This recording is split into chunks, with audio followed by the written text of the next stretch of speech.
안녕하세요. 저는 아들 하나 키우고 있는 30대 중반의 여자입니다. 저는 아직도 최근에 제가 겪은 일이 진짜 현실이 맞는 건지 믿기지가 않습니다.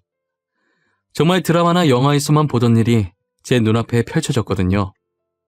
평소 드라마를 보면서 저게 실제로 일어난 일이면 진짜 끔찍할 것 같다는 생각을 했었는데 제가 실제로 겪어보니 현실은 드라마보다 더하다는 걸 알게 되었어요. 지금도 그 일을 생각하면 머리털이 뽑히는 기분이고 속에서 부하가 치밀어 올라요. 저희 부부는 특이하게 제가 일을 하고 남편이 육아와 집안일을 했었어요. 저는 대기업을 다니고 있었고 저희 남편은 중소기업에 다니고 있었어요. 남편이 자존심이 강한 사람이라 자기가 뒤떨어진다고 생각했는지 저처럼 대기업에 다니고 싶어하는 마음이 강했었어요. 하지만 아무리 이력서를 넣어도 연락 오는 회사가 한 군데도 없더라고요. 그러다 저희는 결혼 2년 후 임신을 하게 되었고 육아 문제로 고민을 하게 되었어요. 여보, 기분 나쁘게 생각하지 말고 일단 들어만 봐봐. 지금 당신보다 내가 더 연봉이 높잖아. 육아 휴직 기간 동안은 내가 애를 볼게. 그 후로는 당신이 애 좀 봐주면 안 될까? 육아 휴직을 쓰라는 말이야? 우리는 회사가 작아서 당신 회사만큼 복지가 좋지 않아. 육아 휴직 쓰는 순간부터 퇴사라고 보면 된다고. 육아 휴직 말고 퇴사를 하라는 말이야. 돈은 내가 벌어올게. 솔직히 내가 당신 월급의 2배를 받는데 나보다는 당신이 그만두는 게 낫지 않아? 나보고 가정주부를 하라고? 아무리 당신 연봉이 더 높다지만 그건 아니지. 남자가 돈을 벌어야지 어떻게 집안 살림을 해. 당신 혹시 조선시대에서 왔어? 남자가 왜 집안 살림을 못해? 살림은 누구나 할 수 있어. 지금 자존심 내세울 때 아니야. 현실적으로 생각을 좀 하라는 말이야. 저희는 오랜 신랑이 끝에 결국 남편이 회사를 그만두기로 결정을 했습니다. 남편은 아들을 돌보면서 집안일을 하고 제가 벌어온 돈으로 생활을 했어요. 지난 시간 동안 저희 부부가 다퉜던 게 무색할 정도로 남편이 생각보다 육아와 집안일을 잘하더라고요. 남편도 처음엔 집에만 있는 것이 자존심 상해하면서 틱틱거렸었는데 지금은 오히려 가정주부가 체질인 것 같다면서 만족해하면서 살더라고요. 저는 그 덕분에 퇴근하고 집에 가면 집안일을 하나도 안 해요.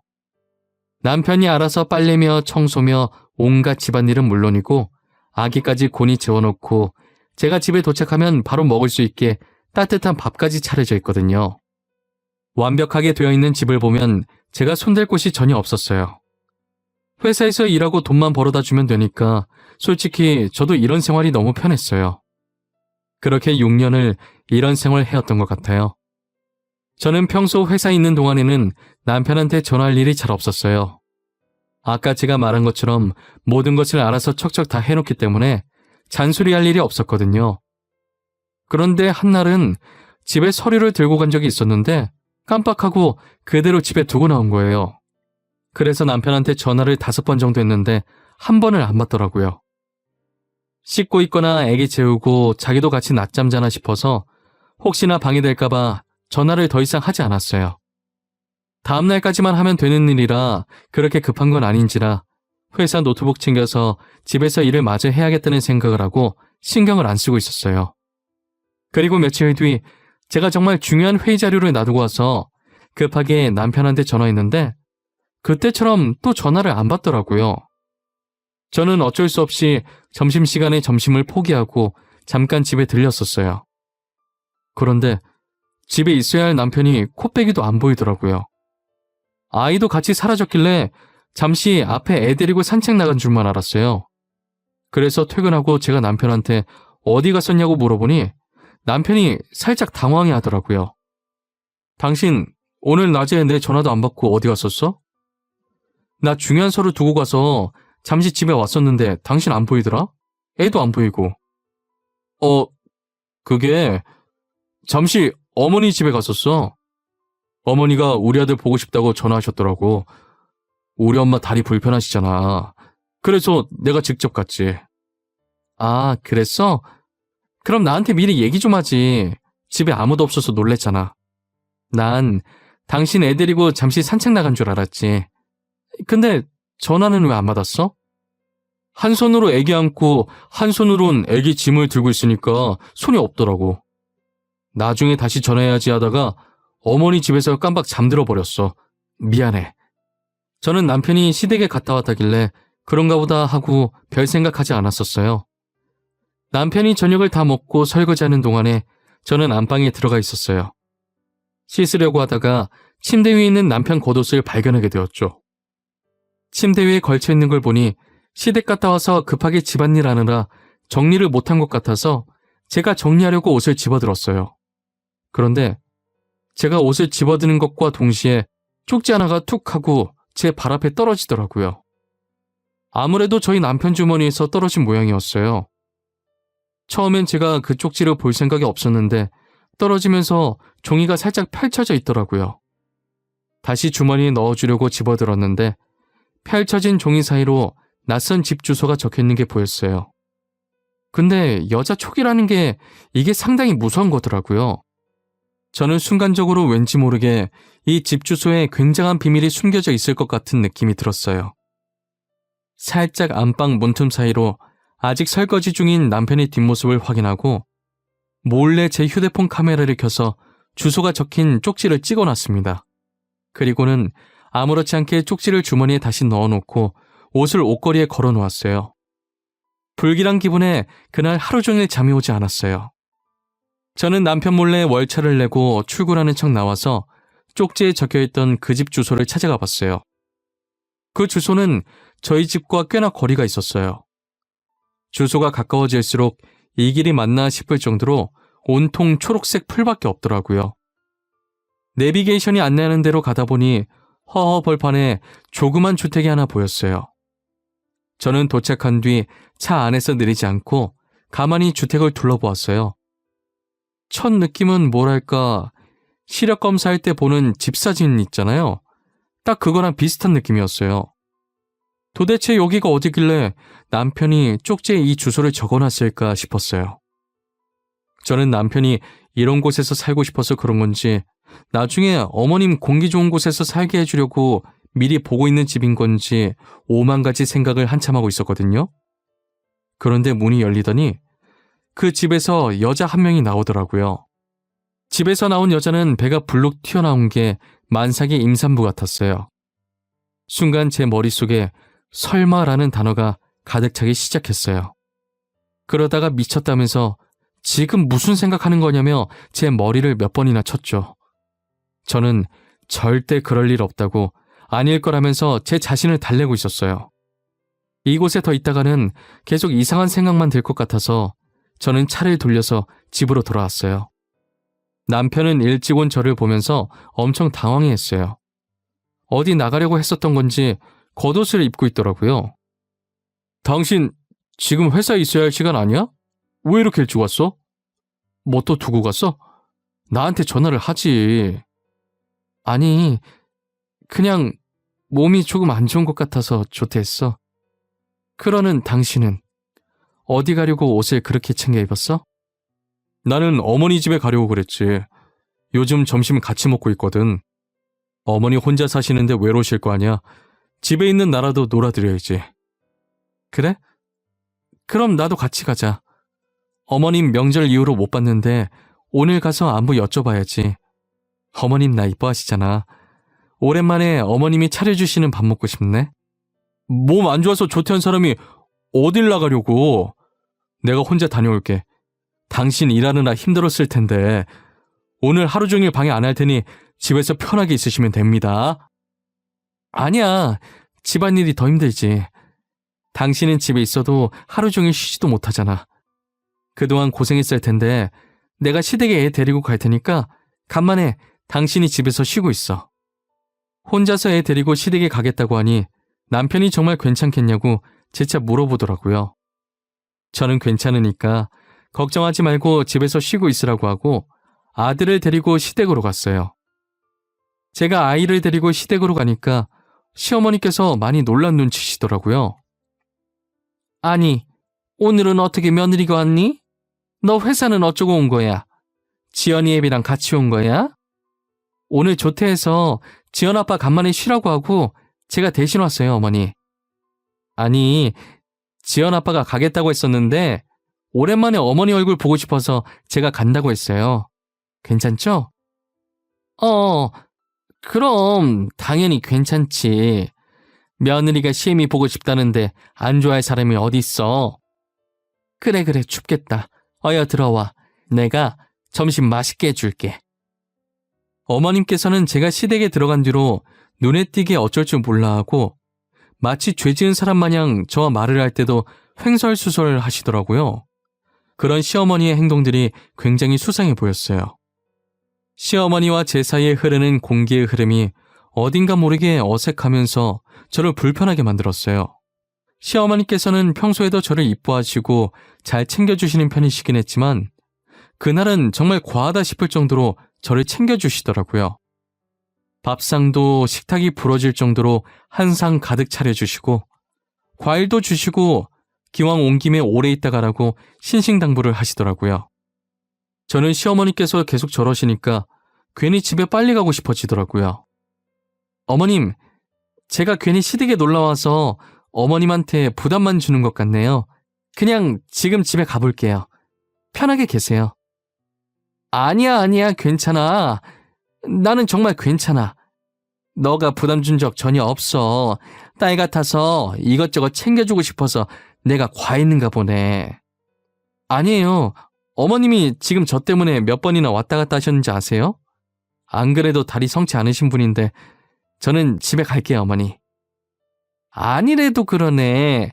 저녁까지 먹고 가. 네가 또 언제 올 줄 알고. 어제 네가 좋아하는 무말랭이 만들어놨었는데 네가 올 줄 알고 만들었나 보다. 아가, 얼른 앉아있어. 제가 집에 가려고 하니까 어머니께서는 다급하게 저를 말리시더라고요. 무언가 있다는 것을 눈치챘는데 일단 속아주는 척했어요. 결국 시어머니의 성화에 저녁까지 먹은 후 아이를 데리고 집으로 왔어요. 집에 도착하니 남편은 주방에 있어서 급하게 밥을 먹고 있더라고요. 시간이 몇 시인데 왜 이제 밥을 먹어? 낮잠 자고 지금 일어난 거야? 설마 당신 점심도 안 먹었어? 아니야, 점심 먹었어. 나는 당신 저녁 먹고 오는 줄 모르고 같이 먹으려고 기다리고 있었는데 어머니께서 방금 당신 저녁 먹이고 보냈다고 전화하셨더라고. 그래서 지금 먹고 있었던 거야. 아이 참, 나한테 전화를 하지 그랬어. 전화하면 될 걸 왜 안 하고 미련하게 기다리고 있어. 난 오늘 하루 휴가 줬으니까 알아서 잘 챙겨 먹는 줄 알았지. 그래서 일부러 늦게 들어왔구만. 아니야, 뭘. 혹시나 당신 쉬고 있는데 괜히 내가 전화해서 방해할까봐 그랬어. 나는 이렇게 먹는 것도 괜찮아. 저는 저렇게 순한 남편이 너무 미련 곰탱이 같으면서도 괜한 의심했던 것이 미안해지더라고요. 남편 밥 다 먹는 거 기다려주고 방에 들어왔는데 남편 겉옷이 또 걸쳐져 있더라고요. 그래서 주머니에 손을 넣어봤는데 웬 초음파 사진이 한 장 나오는 거예요. 저는 처음엔 우리 애기 뱃속에 있을 때 초음파 사진인 줄 알았어요. 그런데 사진에 찍힌 날짜를 보자마자 미친 듯이 심장이 뛰기 시작하면서 오전에 쪽지 속 주소에서 봤었던 만삭의 여자가 생각났었어요. 최근에 찍은 초음파 사진이었고 아이는 이제 약 8개월 정도 됐었어요. 저는 초음파 사진을 휴대폰으로 찍어놓고 다시 주머니에 넣어놓았습니다.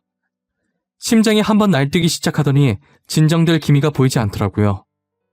제가 그때 심호흡을 몇 번이나 했는지 모르겠어요.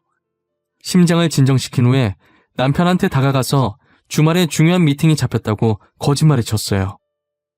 여보, 내가 방금 주말에 중요한 미팅이 잡혔어. 밥 혼자 먹어야겠는데 어쩌지? 내가 진짜 미안해. 배달이라도 시켜줄까? 아니야. 내가 요리해서 해먹으면 되는데 뭐하러 배달을 시켜? 괜찮아. 갔다 와. 그런데 무슨 주말에 미팅을 잡고 그래? 사람 쉬지도 못하게. 다들 바쁘신 분들이라 평일엔 도저히 시간이 안 나는 것 같더라고. 그래서 어쩔 수 없이 주말에 잡을 수밖에 없었어. 알겠어. 내가 알아서 잘할 테니 당신은 집 걱정은 하지 말고 조심히 잘 갔다 와. 저는 그렇게 주말에 미팅을 가는 척하면서 집 근처에 차를 주차하고 남편이 나오기만을 기다렸어요. 시간이 얼마 지나지 않아 남편이 어김없이 아이를 데리고 밖으로 나오더라고요. 남편은 그대로 시댁으로 가서 아이를 시어머니께 맡겨두고 다시 나왔어요. 저는 뒤에 붙어서 가면 혹여나 들킬까봐 일부러 차선을 변경해가면서 쫓아다녔어요. 남편을 따라 도착한 곳은 다름이 아니라 그때 왔었던 주택이었어요. 남편이 도착하자마자 기다렸다는 듯 여자가 밖으로 나오더라고요. 남편은 여자를 발견하자마자 환한 미소로 팔을 벌려 여자를 안아주더라고요. 그 모습을 보고 얼마나 기가 차던지 아마 당해보지 않으면 못 느낄 기분이에요. 저는 차 안에서 남편이 도착했던 시점부터 둘이 만나서 집 안으로 들어가는 것까지 영상으로 찍었어요. 제대로 찍혔나 확인하는데 너무나 잘 찍혀서 다시 봐도 화를 주체할 수가 없더라고요. 사람 시켜서 뒷조사에서 알아보니 남편은 2집 살림 중이었어요. 그렇게 자존심 강한 양반이 일을 그만두고 집안일하기 시작하면서 앞에선 좋은 척하고 뒤에선 다른 곳에 눈을 돌린 듯 하더라고요. 평소에도 애는 시어머니께서 다 보고 있었고 제가 퇴근하기 직전에 집에 돌아와 급하게 집안일을 하고 이제껏 자기가 육아를 다 한 것처럼 연기를 한 거예요. 그리고 제가 제일 참을 수 없었던 건 제게 받은 생활비를 상간녀한테 갖다 바쳤다는 거예요.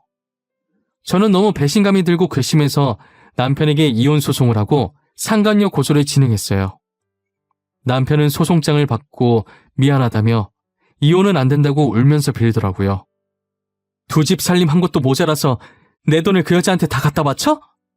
이때까지 그 여자한테 바친 돈 다 토해내. 알겠어? 여보, 내가 잘못했어. 실수야, 실수. 사람이 살면서 실수 한번 할 수 있는 거잖아. 그리고 당신 돈 아니야. 진짜야. 당신이 준 돈은 우리 생활비로 쓴 거 맞아. 어디서 거짓말이야. 내가 증거도 없이 이러고 있는 줄 알아? 당신 통장에 찍힌 거래 내역 보니까 내가 돈 입금하자마자 그 여자한테 바로바로 보냈더만. 어디서 발뺌이야?